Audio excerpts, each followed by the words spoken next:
And we are live. G'day everyone, Mike Jeffrey here, and you are listening to My Creative Journey, episode number 41. To all your listeners out there, hello, and thank you so much for taking the time to stop by here today. As I said, my name is Mike, and I'm a photographer, podcaster, and small business owner based here in Sydney, Australia. Each week on the show, I bring you guys along on the highs and lows of my own creative journey and share all the knowledge that I've gained along the road to building my own freelance business. This week's episode, we're going to be talking all about role models and the importance that they can play in you building along your own creative journey and where we should be using them in our own business to try and aspire us to be where we want to be. But before we do that, let's talk about what has been going on for me this past week. And I want to start with the elephant in the room, which is the fact that I got a haircut. After 16 weeks of being in lockdown, we finally came out last week. And the first thing that I went and did was went and got my haircut. I've been really looking forward to that over the past few months. Been the one thing that I really sort of missed out on. I think it was starting to annoy me by the end of it. You guys probably saw, if you have been or you're watching the video version of the podcast, you've probably been seeing my hair grow quite a lot over the past 4 months, and so I was glad to go get that chopped off. I feel like my head is so much more lighter now, and that is really nice. But one thing that hasn't gone away is my moustache. If you guys have been watching the video version of the podcast, you probably noticed the moustache that I've been trying to grow very poorly over the past few months.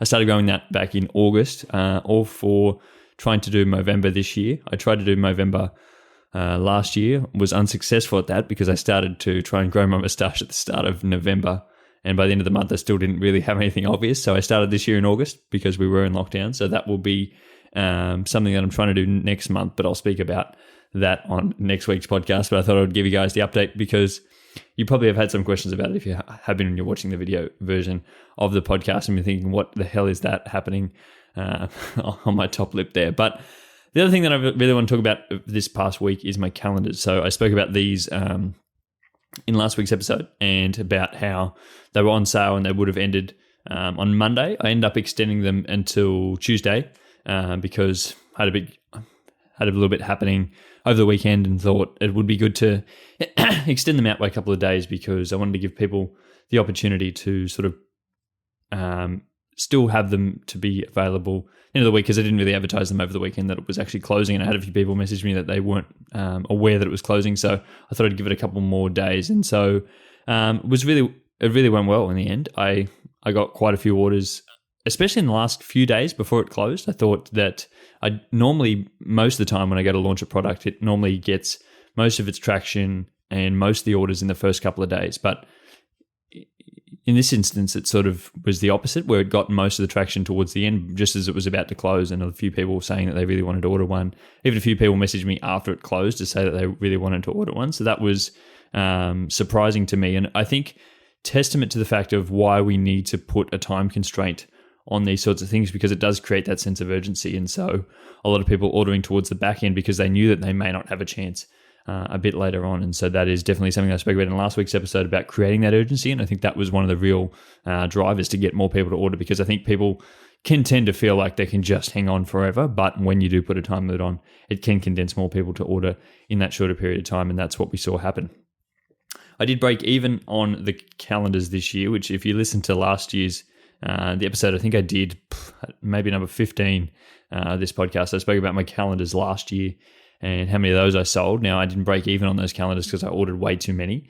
In this year, I did go with a different supplier for the calendars, but the requirement for going with that different supplier was that I had to order a minimum of 50 calendars. So it was all about trying to make sure that I actually got enough orders to at first break even, but then try to actually make a profit off that. And we have broken even for this year, as opposed to last year where I ordered way too many and I didn't actually sell enough. So didn't actually sell enough to break even of how many I did order, but I ordered them at a higher price last year than how much I ordered them this year. And that's how I was able to bring the price down to actually sell them to you guys through that and be able to bring the price down on them, which was really nice, which I think allowed more people to order, because that was one thing that turned a lot of people off last year, was ordering them at the price they were. And I can definitely understand that, and something that I was trying to work on a lot in the orders this year was to be able to bring those prices down. So that was really nice, and really nice to actually break even on those. So that's a project that is out there that I just do for the love of it, and I really enjoy getting my art out there. But it's also nice to break even. I don't want to be sort of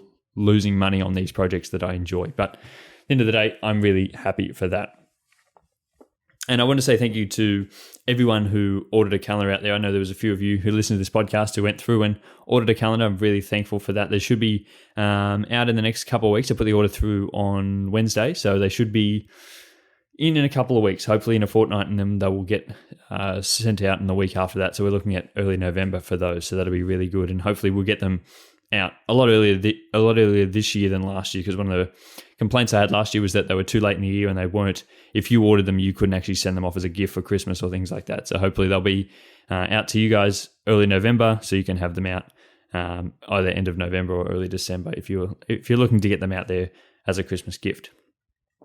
The other thing that I was really reflecting on, I guess, over the past week was the fact that I hit 40 episodes of the podcast, and that never sort of dawned on me until halfway through the week, where I was sort of having a sit down and sort of thinking about a few things of the podcast and sort of thinking about a few of the things in my business and the things that I've really enjoyed this year as we're sort of edging towards the end of October and things are opening back up again, trying to streamline the things that I do and where I should spend my time. And one of the ideas I have all these sort of random ideas, but I was thinking about starting a new podcast, or starting an alternate podcast while still having this one as well, but starting something else in a completely different area. And I was thinking about it, and in early stages yet, I really haven't looked into that too much. But one of the things that I was trying to do about that was looking at other people who have been in that area that I was interested in. So this would have been in a completely different area that I'm kind of in now. So sort of talking about something else that I'm really interested in. And I was looking about other people who have also got podcasts in that area, because I thought that it may not be a particularly strong area where people are really hosting a lot of podcasts. So I wanted to do my own research and see what else is out there. And in the process of doing that research, I found quite a few podcasts, and most of them sort of were ones started last year in 2020. And that really came as no surprise to me. I think everyone started a podcast in 2020, as far as I'm aware. Everyone who has ever wanted to start a podcast started one last year. So that was something that was unsurprising to me. But what was surprising was the fact that how many of those podcasts aren't still around. How many of them either stopped at the end of last year or only had a few episodes in the beginning. They didn't really have a lot of stuff really going for them. So that was something for me to take away, that not many podcasts sort of push past that sort of 5 episode mark, and really surprising, or whether the intention was only to have a condensed sort of short series of podcasts. And there were a few on there that did say they were only going to be a short condensed series of podcasts where they wanted to talk about strict things and have it sort of evergreen, that it's always there. But some people obviously started with the intent to continue on and continue it every single week, but then just stopped randomly out of the blue. And some people started them last year and sort of stopped as the end of lockdown last year, and then as we went back into lockdown again this year, sort of started them back up again. And so it's easy to see how it's a very time-consuming thing, but also a lot of people aren't prepared for that. A lot of people just have the expectation that it's easy. And that sort of dawned on me, the fact that I've been sort of here for the past 40 weeks recording episodes of this podcast, and we're hoping to push on to 50 episodes by the end of the year. And I was really proud of that achievement. So I just wanted to bring that up and sort of reflect on that, and reflect on, for anyone else out there starting anything, it's not easy to push past that first little bit. It's not easy to push past that first hurdle. But once you get past that, once you build momentum, things do become easier. And for me, each week here, it becomes easier. I know the process, the routine for me has become more streamlined, and I know what it is I do. And I've sort of eliminated those hurdles that were standing in my way in the beginning. Last thing that I want to touch on before we jump into today's topic is today is actually International Stuttering Awareness Day. Now, I want to bring this up because this is something that I haven't really spoken on the podcast about since episode 10. I made a whole episode on my experiences with stuttering back in episode 10. If you guys want to go and have a listen to that one, I would recommend that one. It's a pretty hard one. I went back and tried to listen to it through the week, and it was a pretty hard one for me to listen to. But if you guys are interested in, do feel free. But I just wanted to bring it up in today's podcast because as I'm recording this, it's actually International Stuttering Awareness Day. It isn't as you're listening to this, but it is as I'm recording it. So I really wanted to bring this up and sort of just create a little bit of awareness. I sort of posted a little bit about it on Instagram and wanted to sort of share awareness. It's something that I like to do because I think it's easy for people to ignore it, easy for people to not think that it's a real thing, because a lot of the people, you won't really come across a lot of people who have a stutter because you either won't talk to them or they'll be presenting how I am here, and they've sort of gone through years of training to be at a point where they feel more comfortable. Like for me, having this conversation here by myself, it's very easy for me to speak, as opposed to some of the episodes where I've done interviews with other people. You may have heard in those episodes that it's a lot harder for me to have conversation like that. So I wanted to bring up today that it is a real thing. And so some of the things that you may have heard before are people struggling to get words out, struggling to have conversation, really struggling over certain sort of syllables to get words out. So if it is the case that you come across someone like that, I just want to encourage anyone to sort of give people the amount of time that they need, just to, I think it's just general practice and good skill to have in real life, is just to be a good listener, to other people, and just hear what they have to say, hear what they're trying to tell you without interrupting people and without jumping in and making people feel uncomfortable in situations which may already make them feel uncomfortable as is. Just because you may find a situation easy doesn't mean that anyone else necessarily finds it easy in their day-to-day life. And I think that is just good practice for any sort of thing, is just to learn to actually listen to other people and listen to what they have to say. Because most of the time when you actually listen to someone, they will express themselves, and they will actually be a lot more comfortable and be able to present themselves. Because I think a lot of people think that stuttering revolves around people either being nervous or shy, and that's not really the case. It's not the case that they're just always nervous or always shy around other people. It's actually a biological and neurological condition that they can't push past. And whilst being nervous may exacerbate or make that worse, doesn't necessarily mean that that's a root cause. So don't just necessarily think that they're just being shy around you, because it's probably something that they struggle with all the time. So by you being open to having conversation, open just listening to what people have to say, makes them feel a lot easier to speak to someone when they're not always confronted with it straight up. So that often breaks down that barrier and makes it feel a lot easier when those nerves do start to creep in, because it is a very challenging situation. So I just wanted to raise a bit of awareness on it about today. If you do want to hear more about the things that I've gone through, do go back and listen to episode number 10. I'll probably make another episode on it again next year, but I just wanted to create this bit of awareness. And I really wanted to use this episode because I've spoken about it in the past, probably 2 episodes. I think I spoke about it in episode 39 about wanting to condense the editing time on these podcasts. For me, I spend a lot of time editing these podcasts because I'm often anxious about what I'm going to say. So I end up chopping out a lot of stuff. If I make mistakes, I go back and edit them all. But I want to leave this episode to be unedited. I think having that constraint on myself really helps. I know it can sometimes be a bit of a hindrance in thinking that trying to put too much pressure, but I'm at a stage now where I feel a lot more comfortable to speak here without feeling like I need to edit everything out, edit every silence, edit every mistake out. So I'm going to leave this episode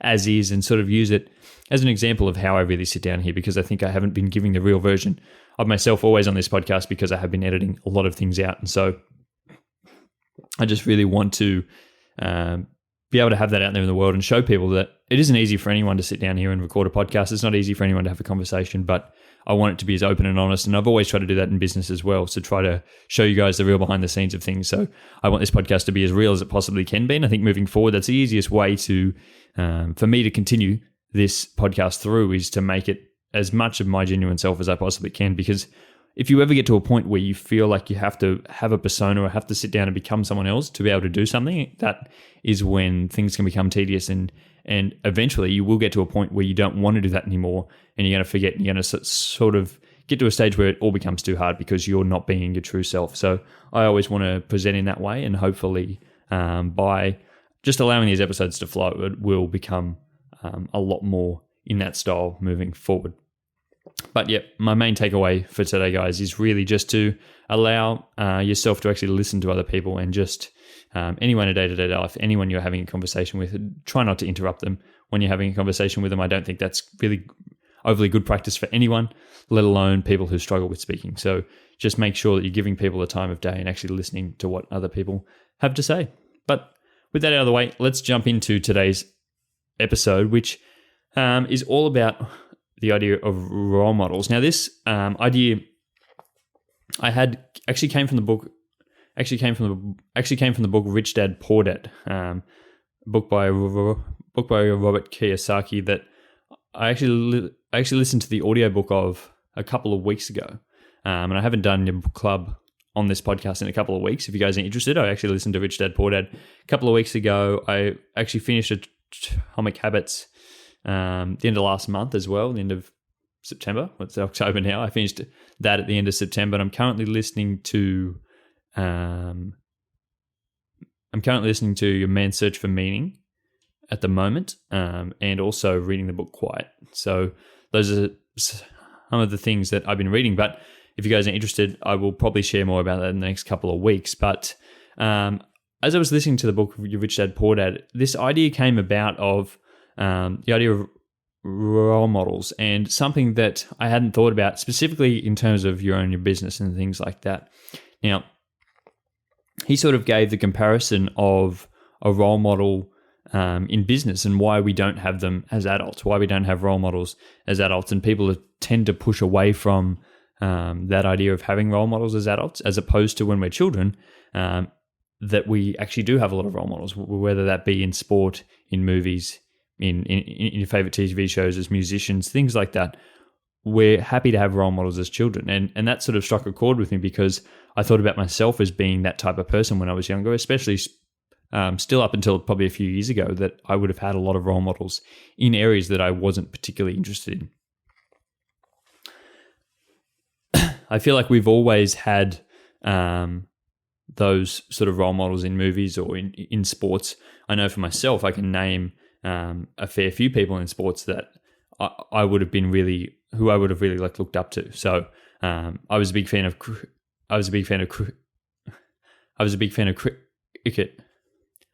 of cricket when I was younger, and so I could have probably named off everyone who played in the Australian team and all their stats and all their averages and like how old they were, where they were born, all different types of things like that. But as we become an adult, we don't sort of resonate with that, with other things that we want to do in our lives, and why we don't sort of try to have those role models. But I think for me, it didn't really strike me as the fact that we need to have role models and we need to know everything about those different people. But I think it's good to have someone to emulate, someone to sort of follow, someone to walk in their footsteps. Because for me, when it was sort of based around sport, when it was based around movies, if I wanted to try and improve in my own sport, like as I was playing on the weekend as a kid, you would have someone who you looked up to and you would try and emulate them. You would try to go about the style of sport, how they were playing it. You would look at them and think how they got there, and you would try and emulate what they did to get there in order for you to improve. But as we become adults, it's not always as easy to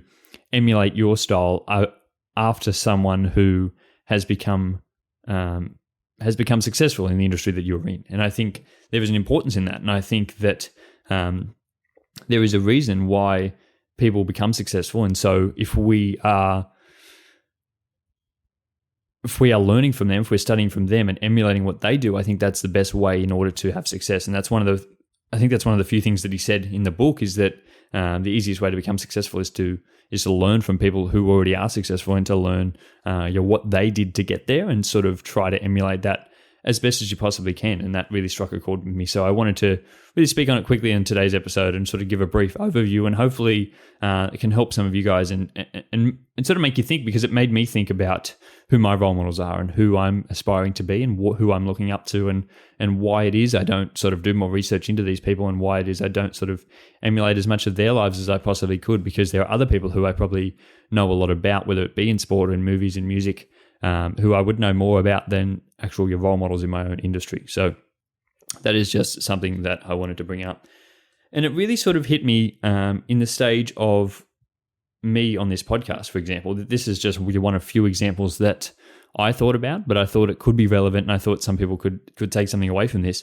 I thought about my podcast and why I don't hire someone else to go edit this podcast, right? So I record this podcast every single week, and I then have to go and sit down and edit the podcast. Now, I've been thinking about for quite a long time if I should get someone else to edit the podcast, because editing the podcast is not something that I particularly enjoy. You know,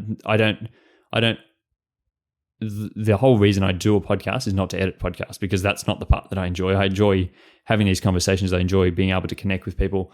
I enjoy being able to educate other people on ideas that I've had and the journey that I've been on. So that is the real part of actually podcasting that I enjoy. But the whole part of editing actually takes longer, probably, than the whole preparation stage of recording this podcast, preparing ideas and all that sort of stuff. So why don't I outsource it?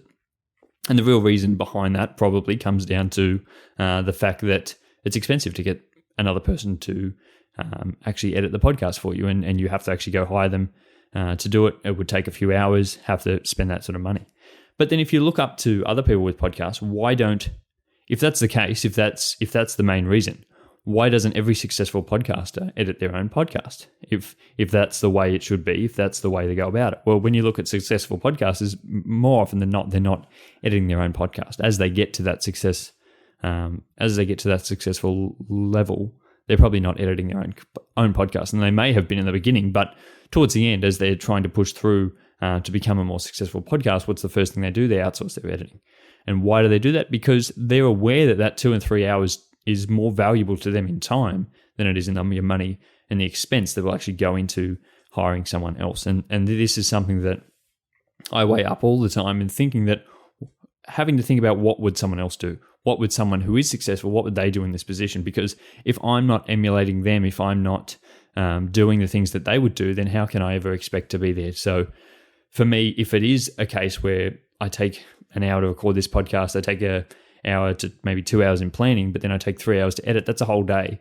And if I have a whole day a week, then that's great. But if I don't, if I can use that other half day where I could be editing on something else to make me more money or to improve my business in some other way, then that is probably a lot better of an option for me. And it has been obviously shown through other people and other people who I should be looking up to and trying to see what they're doing, because they're all doing that as well. And anyone who has that successful sort of podcast is probably doing that as well. And that was one of the things that I just was happening to think about through the week, because it was the first example that sort of came to my head, because over the past couple of weeks, it's been one of the things that has been sort of dragging me down is the editing of this podcast. And so, as I said, one of the main things was to try and not edit as much stuff out. I think that sort of decreases the editing time it sort of takes for me, but also the actual having to go and do it does take a lot of time. And so thinking about what would someone else do in that position, what would someone who has a more successful podcast than me, what would they do? What did they do to get to a point where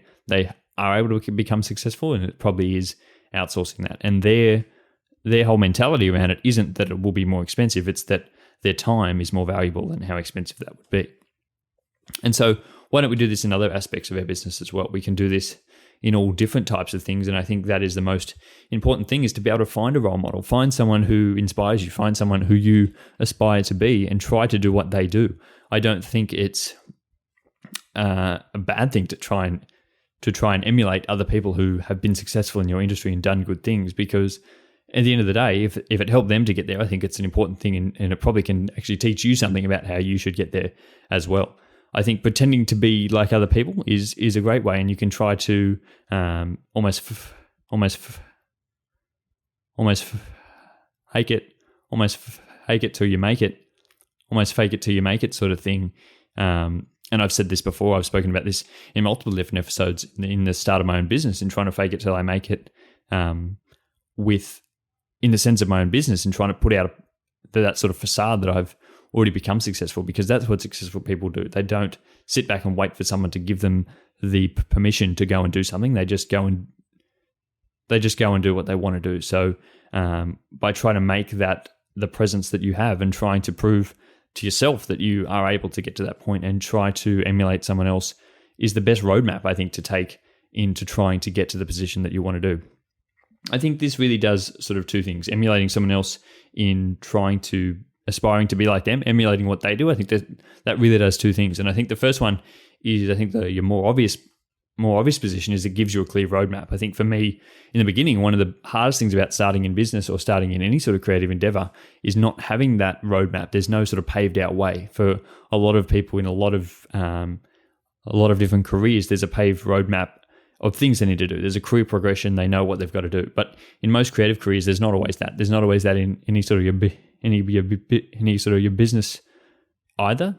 Technically, if you want to start your own business, there's no direct way you have to go about that. You can go about that multiple different ways. So having some sort of roadmap, I think, is super important. And if you can look up to someone else and see what they've done, and if it's helped them to be successful, then you can sort of be able to guide yourself on that way. And that's not to say there is only one correct way to go about it, because there are multiple people, hundreds of thousands of people out there who are successful in all different types of areas, and they've all probably gone about it in different ways. But the way that they've gone about it has been successful. So we can learn something from that. And if we don't exactly emulate that one person, we can try and grab little bits and pieces from different people and see how we can mold those into our own lives. And in a way, it gives us more certainty that what we're trying to do is the right thing because it's helped them to get there. But then on the other foot, it then also helps having that roadmap, but then it also helps to show you that that is able to be done. I think that is one of the most important things to get over that self-doubt, that psychological barrier that says that it's never been done before, so I can't be the first one to go through it. And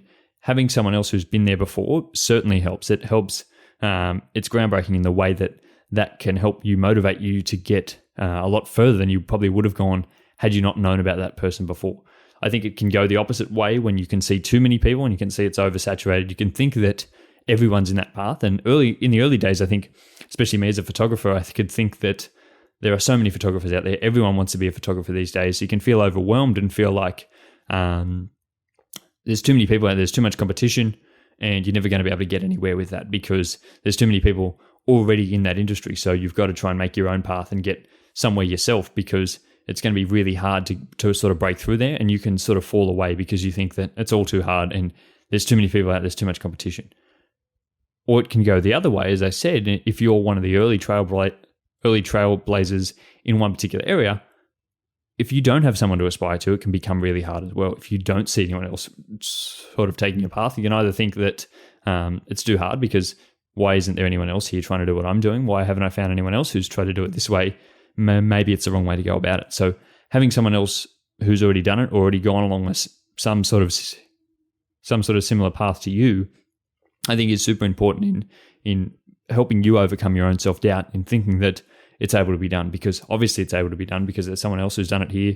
If you've got multiple examples from different areas, people have done it all over the place, and finding that person and researching what they did often helps you to think, oh, I'm actually on the right track here. I'm actually doing the right things. If I do X, Y, and Z, I can probably get there as well.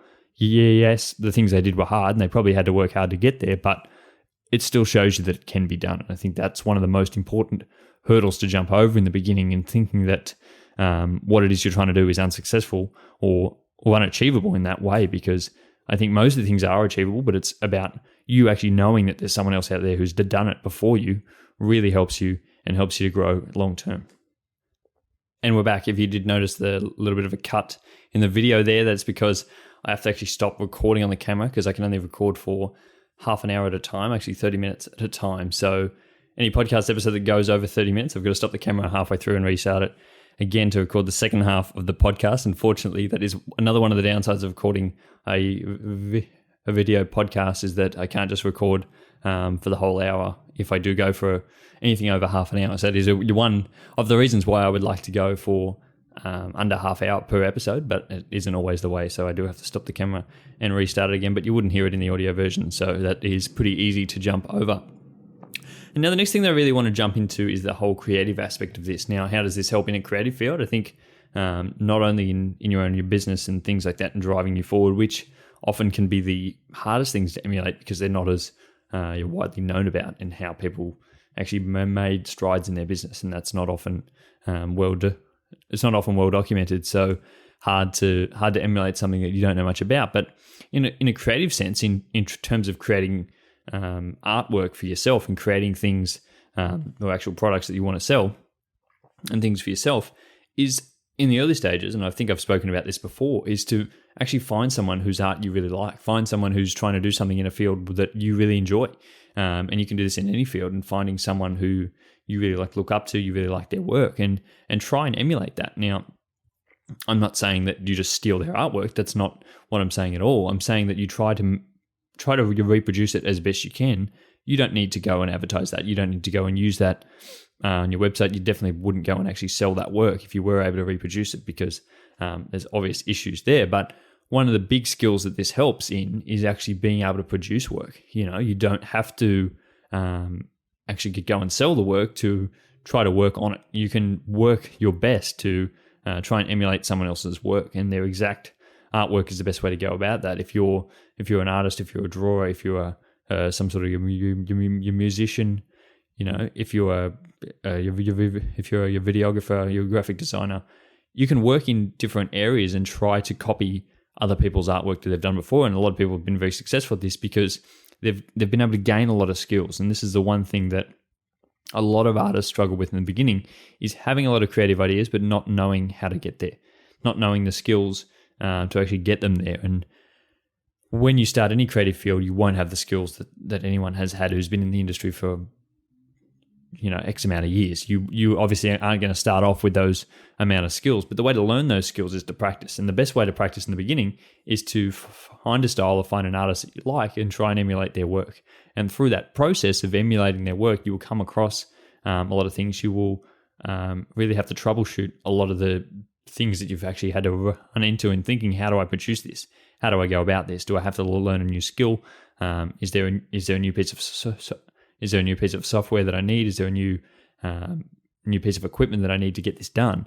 And through learning that, you'll gain a lot of skills. You'll have more tools in your tool belt, so that when you get to the point that you actually want to produce something for yourself, it's going to become a lot easier because you've got all these tools now that you can put those all together and you can take pieces from all over the joint and put them together to actually make a piece for yourself. So if you're like a musician, if you're trying to emulate one particular song from someone else, if you're trying to actually produce that song for yourself, you'll gain a lot of skills in being able to tweak small little things that you may not have initially thought about to get that right. And then you can use that little skill in something else, and if you're doing that for multiple different artists across multiple different songs, you've gained a lot of skills, a lot of tools in your repertoire to use in your own artwork later on down the track. And this is something that I've used a lot before, and I used a lot in the beginning of my artistic career, was really looking up to other artists and thinking about how I could possibly create work that they're creating, because I really like their style. I love what they're doing in their own work, and thinking, how can I possibly get there? How can I produce the work that they're producing? And I didn't initially know how. I didn't know what I was trying to do, but sort of breaking their work down step by step and thinking, how can I go from not having anything to producing what they've got? And you've got the best way to get there is by having the end product and working back and sort of working out different things and reverse engineering how to get there. And through that process, you'll learn skills, but you also learn them in a hands-on way that you're more likely to remember later on, in not just thinking and not just reading about and learning and studying what it is they did. You'll actually be having a hands-on your reconstruction of what they did and learning those skills along the way. And I think that's super important for any type of art, or any type of artist who's trying to produce skills and sort of learn and grow their own skills in the beginning. I think super important, because we take that creative element out, yes, but that helps us in the long term to grow more skills, so that later on when we have creative ideas, we know how to execute on them, because that is all it is in trying to be able to build up more tools in your tool belt. And that's the reason why artists become successful, is because they know how to do things without having to look them up. Yes, we can go and look them up every single time, but if you know how to execute on something, if you know how to troubleshoot on the job, then you're going to be much more successful in the long term, because you've had those skills and had that practice beforehand. And that's why someone with X amount of years experience is worth more than someone who hasn't had any experience before, is because of that. They've had that learning, they've had those skills, they've learned on the job, they know how to overcome those obstacles when they do arise. And I think that's super important in the beginning, to have someone you look up to, so we can sort of grow and sort of learn from them. And not saying you have to steal their style, not saying you have to steal any of their artwork that they've previously done before, but using those skills and using them from heaps of different areas and heaps of different inspirations from different places, and using those in your creative journey. Excuse me. And then the next thing that I want to talk about is sort of we sort of had that your business idea, we sort of had the creative idea and creating things and sort of using it and having inspiration in your business end of your business, I guess, and then having the artistic end of your business. But then also the other part of it is your environment. And I spoke about this on Instagram through the week, and I spoke about how one of the most beneficial things for me in my career was actually moving the environment that I was in, changing the environment to best suit what I was trying to do. Now, most successful people sort of revolve in the same sort of circles, and there's a reason for that, because the energy of other people, the inspiration that they gain from each other, helps to drive them up. So if you're in an area, if you're in an environment that's not conducive to those sort of things, to those skills, to those ideas, then it's going to be really hard to grow. It's going to be hard to grow when other people are sort of holding you back, when the energy around you, when the other people aren't speaking your language. So maybe try to get into one of those environments where creative people are, where successful people are. Try to surround yourself with those types of people. And they may not have to be the most successful people ever, but they just have to be people who are trying to do the same things you're trying to do. So if you're trying to be an artist, for example, there's a reason like all actors end up in America. There's a reason why all actors end up in There's a reason why all actors end up in Hollywood. There's a reason why all actors end up in Hollywood, because they're surrounded by a lot of different people. Yes, all the tools and the studios and everything is there, but there's a reason why anyone aspiring would move there, because they're trying to get surrounded by the right types of people. If you're trying to become anything in any creative industry, you got to surround yourself by the right types of people in order to grow in that area. And I think that's super important. An environment plays a much larger role than a lot of people first think, and that is super important in being able to produce quality results and produce your mental state, because that plays a big part in it, rather than just your actual skills. You can have all the skills in the world, but if you haven't got the right mental state, if you don't know what it is you're trying to do, if you're not learning from the right people, then it's going to be very hard to become successful. So creating an environment where it's okay to become successful, where it's actually looked up upon, where other people are looking up towards you, because you're all bringing each other up. And that is one of the biggest things that I think that you can really do in your career is to surround yourself by other creative people, other people who are like-minded to you, in order to bring yourself up. And it's definitely one of the biggest things that I've done, and one of the biggest things that ever came from me was actually surrounding myself by other people and opening myself up to experiences that I didn't think were true. This goes back to what I was talking about before, in saying that it's very hard to think you can get somewhere if you've never seen anyone be there before. So surrounding myself with new people, all of a sudden I've opened myself up to so many other experiences from a lot of different things that I didn't even know were possible before. So surrounding myself by those people isn't just a whole mental thing. It's that being able to learn from them and learn from mistakes they've made, but learn from things they've done before, and actually show myself that I can be there as well, because other people have gone down that path and it's worked for them, and they've been successful in that area that I may not have been exposed to before. And if you don't know that anyone else has been there before, it's hard for you to know that it's even an option, let alone be trying to be able to move down that path. And I think this really goes back on why I have such a problem with people being closed off, people who tend to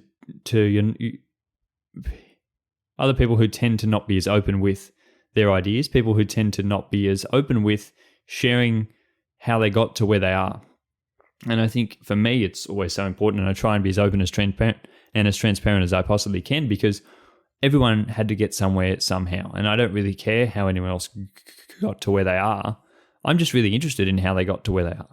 I would really like to know, and I think there's a lot of learning that comes through that. So people who are closed off and don't share how it is that they got to where they are, I think that is a big detriment to them, because it shows what type of person they are. It's that scarcity mindset where we think that if we tell people how we were able to become successful, then they're going to become successful too, and I'm no longer going to be successful. So if your business or if your sort of creative journey is that fragile that by sharing it with someone else, they're going to outdo you, so you're no longer going to be performing at the level that you are, then you're probably not at that level anyway, and you're in the complete wrong mindset that you aren't ever going to be anywhere if you're never going to share where or how it is you got there. Because to you, if you believe in it that much, that's how you got there, it shouldn't really matter what other people do, because the actual thing that stands you apart isn't the fact that you've worked out how to get there, isn't the fact that you worked out how to get there, because at the end of the day, everyone's going to work it out eventually, and other people are trying to create their own paths. So there are people who would go about it multiple different ways. So it doesn't really matter about how you got there.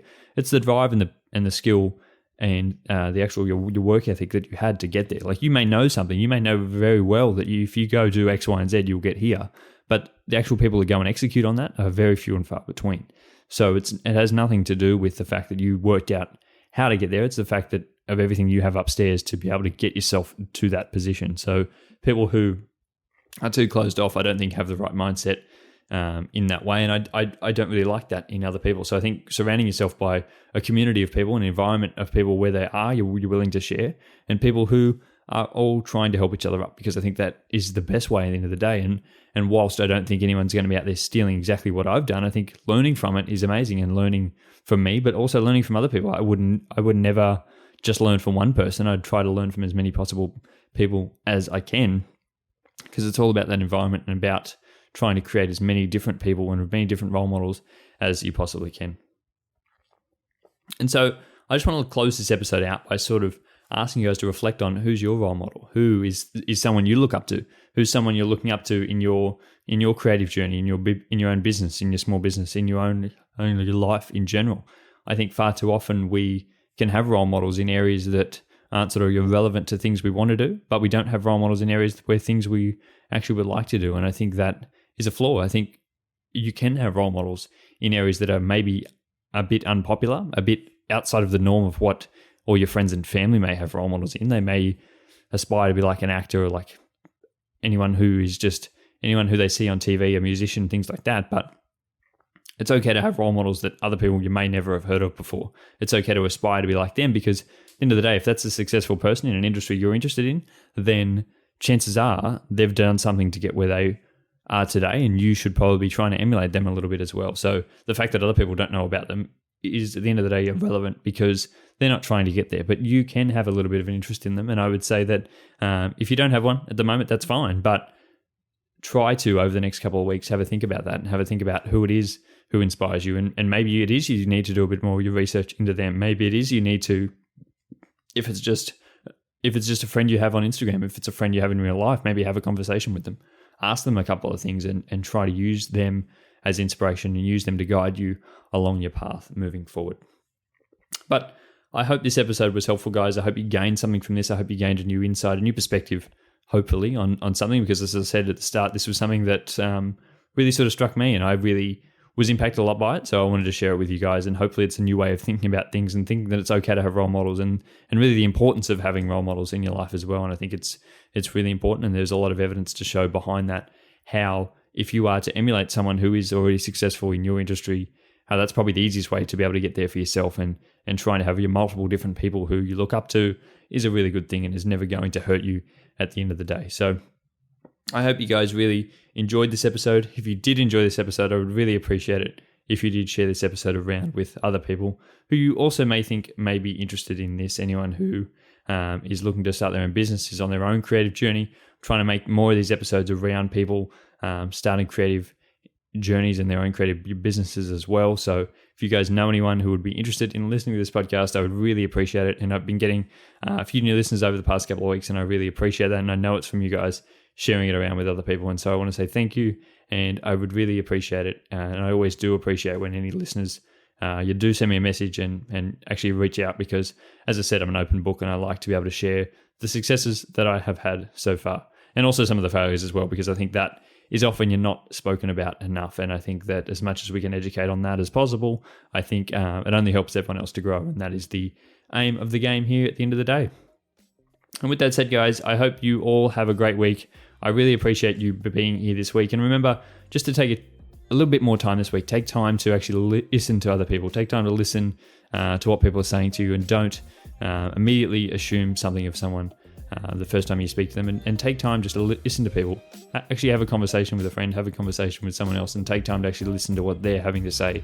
And I think that is good practice in life, and I think that will help a lot of different people out there in the world. But until next week, guys, I hope you have a great week, and I will speak to you all again next Monday. Bye.